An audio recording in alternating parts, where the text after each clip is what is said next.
አንተም እንዳልከው በተለያየ መልኩ ለመጻፍ ሞክሬያለሁ እኔ። 2-3 አማራጮች ብቻ አይደለም ያሉት፣ ከዛ በላይም ያሉ የተለያዩ የራሳቸው ፍላጎት ያላቸው ኃይላት ተፈጥረዋል። እነዛ ኃይሎች ምንድናቸው? አንዳንዶቹ ኦፍኮርስ ሙሉ ለሙሉ የሴኩሪቲ ስትራክቸሩን ተጠቅመው ህዝቡን ለመግዛት ለመቆጣጠር የሚፈልጉ ወይም ደግሞ የራሳቸው ኢኮኖሚክ ኢንተረስት ባጭሩ ለማርካት የሚፈልጉ ናቸው። የህወሓት የቀድሞ ፋክሽን እንዲሁም ደግሞ ከሱ ጋር የተጣበቁ የህወሓት ደጋፊዎች ደግሞ ህወሓት እንደ ፓርቲ የቀድሞው ይሄ ሄጅሞኒክ የሆነ ካልቸሩ ሶሺዮ ኢኮኖሚክ ፖለቲካል ሀብቱን በመጠቀም ወደ ነበረበት ለመመለስ በሚደረገው ጥረት የትግራይ ህዝብ ብቸኛው አማራጭ እኛ ነን፣ አሁንም ቢሆን ኤግዚስት እያደረግን ነው የሚል ኤቪደንስ ለማህበረሰብ ለማሳየት ስለሚፈልጉ የተለያዩ እንቅስቃሴዎች እያደረጉ ነው። ስለዚህ በብዙ ኃይላት እንቅስቃሴ ግን አንተም እንዳልከው የሴኩሪቲው ኢንስታቢሊቲ ደግሞ ከጊዜ ወደ ጊዜ እየተበላሸ እየሄደ በተለይ በአሁኑ ጊዜ 5ኛው የፕሪቶሪያ ውል አግሪመንት ያው የምናከብርበት ጊዜ ነበረ። በአግባቡ ውሉ የጎደሉበት ነገሮች ምንድን ናቸው? በምን መልኩ መሻሻል ይችላል? ካልተሻሻለስ በምን መልኩ ነው በአዲሱ ተተክቶ ትግራይ አሁን ካለችበት ነባራዊ ሁኔታ ወጣ ችግሮችን ለመፍታት ከተለያየ ኃይሎች ጋር ትክክለኛ የሆነ ግንኙነት የምንጀምርበት የሚል ነገር ነበር። አሁን ኦፍኮርስ በውይይት መቅረብ የነበረበት ለማህበረሰቡ እንጂ ተመልሶ ወደ 2ኛ ጦርነት መግባት የነበረብን ወይም ደግሞ አፋፍነት እንደዛ ነገር መግባት ያለብን አይመስለኝም ነበረ። እሺ እኔም የተወሰኑ መሰረታዊ የምላቸውን ነጥቦች ማንሳት እወዳለሁ። በእውነቱ አንድ አይ ቲንክ ብዙ የሚያከራክር ያልሆነው ሰልፍ ኤቪደንት የሆነው ራሱን በሁሉም መልኩ የሚገልጠው ነገር ቢኖር በተለያየ ጊዜ ይህንን 3 ዓመት ብቻ ሳይሆን ከዛ ቀደም ብሎም ደጋግመን ያነሳ ነው በትግራይ ውስጥ ያጋጠመው ላይ የሆነ የፖለቲካ መበስበስ ነው እና ብዙ ምዕራፎች ነበሩት። ኦፍኮርስ ግን ለመገለጥ ነው እንጂ ምዕራፍ የሆኑ በመሰረቱ ይሄ አሁን የህወሓትን የላይኛው መዋቅር የተቆጣጠረው ኢንፋክት መካከለኛውም ቢሆን ከዛ ነፃ ነው ለማለት ያስቸግረኛል። ሪሊ እስካሁን ህይወት ኖሮት ፐልስ ኖሮት ሲንቀሳቀስና አንዳቸው የሆነ ነገር ሲያደርግ አልተመለከትኩም። በኋላ መለስበታለሁ። አንዳንድ እያደረጋቸው ያሉ የሚባሉ እንቅስቃሴዎች በእርግጥ እሰማለሁ፣ ግን እነዛ ምን ያህል ትርጉም አላቸው የሚለውን የምናየው ነው። ግን የፖለቲካ ህብረተሰቡን ስትመለከተው በትግራይ ውስጥ ያለው መኖር የደከመው ነው የሚመስለው። ከዚህ በፊት አንስቼው ነበር ይሄንን ነጥብ። መኖር የደከመው ስለ በጣም ግራ የገባው አቅጣጫ የሌለው ምን ለምን እንደሚያደርግ የማይገነዘብ አይነት የፖለቲካ ህብረተሰቡ ነው የምታየው። ከዚህ ቀደም ስንነጋገር በትግራይ ውስጥ በአሁኑ ወቅት 3 የሆኑ የኃይል ማዕከላት አሉ እንል ነበር አይደል? አንዱ ሰራዊቱ ነበር፣ ሁለተኛው የጌታቸው የሚመራው ጊዜያዊ አስተዳደር ነበር፣ 3ኛው ራሱ ፓርቲው ነበረ። እነዚህ ፓወር ሴንተርስ ሆነው እያገለገሉ ነው። ግን በአንድ አካባቢ 3 የኃይል ማዕከላት መኖራቸው ትልቅ ጉዳት ያስከትላል። ስለዚህ ቶሎ ተብሎ አንድ የኃይል ማዕከል መኖር አለበት። የኃይል ማዕከል ደግሞ በአፈሙዝ አይደለም የሚፈጠረው፣ በስምምነት ክሬዲብል በሆነ በአንጻራዊነት ክሬዲብል በሚባል አሳታፊ ፕሮሰስ ነው የሚወለደው። ይሄንን 3ዮሽ የኃይል ማዕከል ወደ ሁሉም አቅጣጫ ትግራይን እየጎተተ ምንም ሳታደርግ የምትበጣጠቅበት ሁኔታ ከሚፈጥር ወደ አንድ የኃይል ማዕከል አምጥቶ ያ የኃይል ማዕከል ግን በአፈሙዝ የሚመጣ መሆን የለበትም፣ አይቻልም እሱ አሁን ባለው ሁኔታ የሚል አስተያየት ነበር። አሁን የሚገርም እነዛ 3 የኃይል ማዕከላትም የሉም ባይነኝ። እነዛ እንላቸው የነበሩ የኃይል ማዕከላትም የመጨረሻ ፍራግመንትድ ከመሆናቸው የተነሳ በአሁኑ ወቅት ትግራይ የኃይል ማዕከል አለ ወይ የሚል ጥያቄ ነው የምጠይቀው። እኔ የለም ብዬ ነው መከራከረው። ኢንፋክት በአሁኑ ወቅት ትግራይ ኃይል ነች ወይ ወደሚል ሁሉ ጥያቄ ሄዳለሁ። ከዚህ ቀደም ራሱ የፖለቲካ ኃይል ማዕከል ነበረ። ከዚህ ከህወሓት እየተጠናከሩ መምጣት ጀምሮ በሽምቅ ውጊያው በኋላ ደግሞ በመንግስትነት በነበረው ተሳትፎ የፖለቲካ ኃይል ማዕከል ነበር። በኋላ ከ2018 አብይ ከመጣ በኋላ የፖለቲካ ማዕከልነቱ እየቀነሰ ከሞላ ጎደል ወታደራዊ የሆነ የኃይል ማዕከል ወደ መሆኑ መጥቶ ነበረ። የፖለቲካ ኃይል ማዕከልነቱም ከውትድርናው የሚመነጭ ወደ መሆን ተሻግሮ ነበር። ከፕሪቶሪያ ስምምነት በኋላ ደግሞ እንዳልነው 3 የኃይል ማዕከላት ተፈጥሮ ነበር። አሁን ግን ደግሞዋለው የ3 የኃይል ማዕከላት የሚባሉት አሁን የሉም። በጣም በጣም በጣም በጣም ፍራግመንትድ ሆነዋል ብቻ ሳይሆን ትግራይ ራሷ የኃይል ማዕከል ወይም ኃይል ነች ወይ at this time ሬሌቫንት የሆነች ተጫዋች ነች ወይ የሚል ጥያቄ መጠየቅ ያለበት ጊዜ ላይ ደርሰናል። ምክንያቱም ፓርቲውም ራሱን ከፍሎና ሰንጥቆ ከፊሉ አስመራ ከፊሉ አዲስ አበባ ጫማ ስር ተነጥፏል። ሰራዊቱም የዚሁ በሽታ ተጠቂ ሆኖ ከኮር በላይ ያለው በጣም ታሪካዊ ስተት በጣም ታሪካዊ በነገራችን ላይ ገብረ ዓዴት በለው ማንም ምግባይ በለው ወጥቶ ስለጮኸ የሚቀይረው ሐቅ የለም። እዛ መግለጫ ላይ እልም ያለ ወንጀል ነው የሰሩት፣ ተጠያቂ ናቸው። ያው እንትን ነገር ከረፈደና ከሞተ በኋላ ነው ገባን የሚሉት። በነገራችን ላይ ህገ መንግስቱ የሚያመጣውንም ጣጣ ገባን ያሉት ከውጊያው ውስጥ ሆነው ከውጊያው በኋላ ምናምን ነው።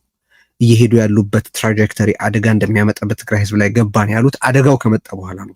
አሳች አደጋው ሳይሆን የገባቸው የደረሰው አደጋ ሪፖርታጅ ነው ሲያቀርቡ የነበሩት። ምክንያቱም አደጋው ከተፈጠረም በኋላ ከአደጋው በፊት ያደረጓቸው የነበሩት ነገሮች በከፋ መልኩ ስለቀጠሏቸው ማለት ነው። አሁን ሰራዊቱም ፍራግመንትድ ነው፣ ኃይል ልትለው አትችልም። እና ጊዜያዊ አስተዳደሩም እንደምታየው ነው፣ በታደሰ ስር ወድቋል። ቀጥሎ የማነሳው ነገር እሱ ነው። ይሄ ነው የሚባል የያዘው የፖለቲካ መሬት የለም። ስለዚህ አሁን ላይ ትግራይን የሚመራት ማን ነው የሚለው ጥያቄ የቅንጦት ጥያቄ ነው።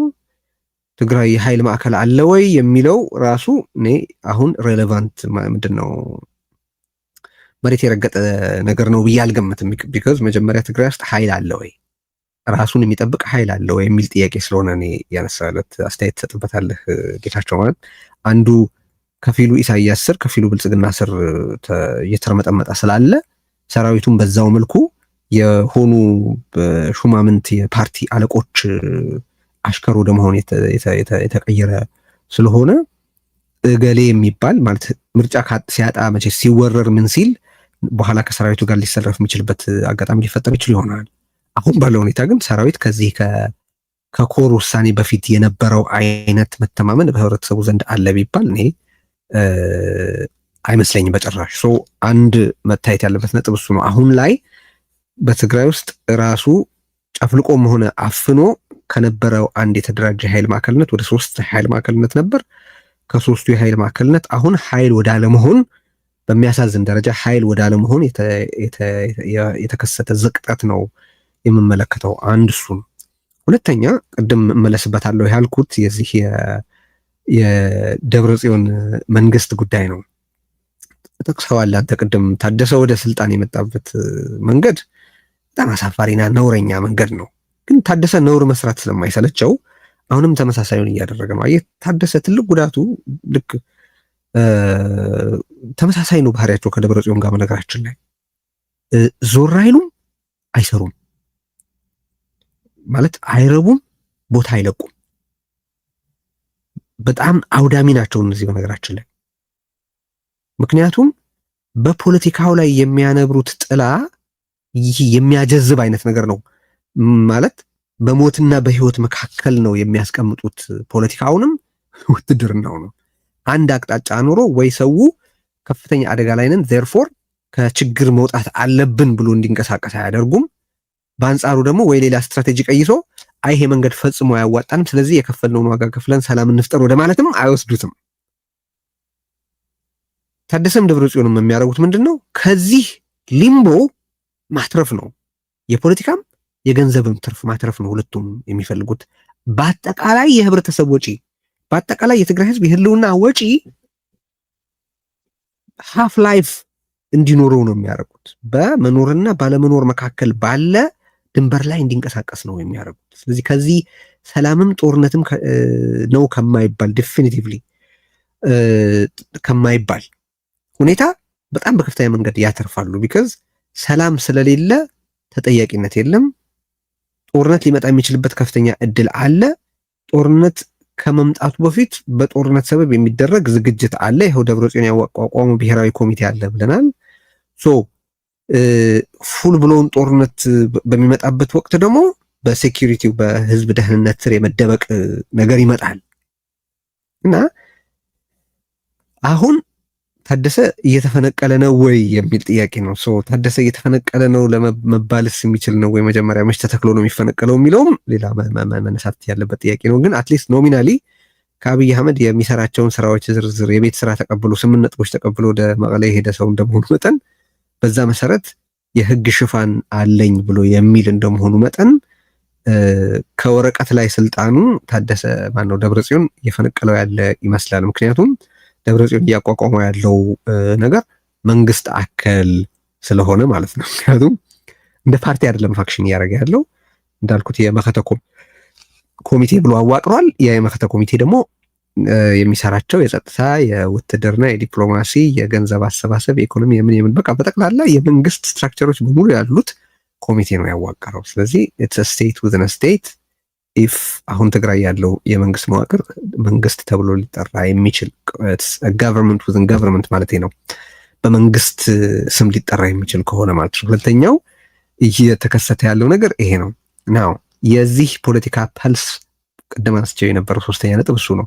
የትግራይ ህብረተሰብ የፖለቲካ ህብረተሰቡ በተለይ መኖር የደከመው ነው ወይ የሚል ጥያቄ እንድጠይቅ ከሚያደርጉኝ ነገሮች አንዱ ደብረጽዮን አሁንም ተጠቃሽ ዲስከስ የሚደረግ የፖለቲካ ፐርሶና መሆኑ ነው እና እዚህ ሪዮት ላይ ደብረጽዮንን በተመለከተ ብዙ አውርተናል። አሁን ወደዛ ዝርዝር ውስጥ መሄድ አልፈልግም። ግን በቃ ደብረጽዮን የሚባል ግለሰብ ደብረጽዮን አይደለም፣ በጠቅላላ የህወሓት እንደ ፓርቲ የኢንኮምፒተንስ ኢምቦዲመንት ነው። ያለማሰብ ኢምቦዲመንት ነው ብለናል ብዙ ጊዜ። ያለማሰብ በስልጣን መያዝ ግን ያለ መስራት፣ ከህዝብ መስዋዕትነት መጠየቅ ግን ውጤት አለማምጣት፣ ከምንድነው በስልጣን ውስጥ መቀጠል ግን ተጠያቂነት አለ ምንድነው አለ እንዲኖር አለማድረግ፣ የትግራይን የደህንነት ጉዳይ ማስፈጸሚያ መዋቅሮች መቆጣጠር ግን የትግራይን ህዝብ ደህንነት አለማረጋገጥ ወዘተረፈ እንትን ነው መገለጫ ነው። አንዴ ያው አሁን እሱም ጌታቸው ማነው አብይ አህመድ ስር ተወሸቀና ዛሬ እንደውም ከመዲ ሐሰን ጋር ያደረገው ቃለ ምልልስ ይለቀቃል የሚሉ ነገሮች ተመልክቻለሁኝ። ከተመለከትነው በኋላ የምንለው ነገር ካለ አንዳንድ ነጥቦች እናጋራችኋለን፣ ያንን ቃለ ምልልስ በተመለከተ ማለት ነው። ካልሆነም ያው አናነሳውም። የሚረባ በእኛ አስተያየት ለውይይት ይበቃል ብለን የምናስበው ነገር ከሌለ እንዘለዋለን። ግን እንደዚህ አይነት ነገር አለ። ለምንድን ነው ያነሳሁት ጌታቸውን? አሁን ኢንዲሳይሲቭነስ ወደ አማርኛ ወደ ትግርኛ ይተርጎም ተብሎ ሲባል ኢንዲሳይሲቭነስ ምን ተብሎ ይተርጎም ሲባል ጌታቸው ራሱ ሰጀስት ያደረገው መደብረጽ ብሎ ነበር እና ደብረጽ ያው